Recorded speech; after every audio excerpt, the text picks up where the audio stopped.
Filipino Town Las Vegas is celebrating its first year as an official cultural district. Today's anniversary festival took over the Mission Center Shopping Center right in the heart of Filipino Town.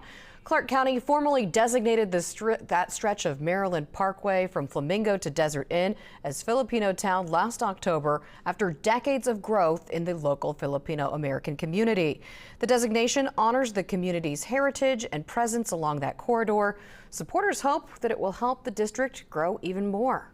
We are hoping that this Filipino town will come to the progression we're in. A lot of Filipino businesses and a lot of Filipino other entities will come to Filipino town and merge together so that we can promote our own identity.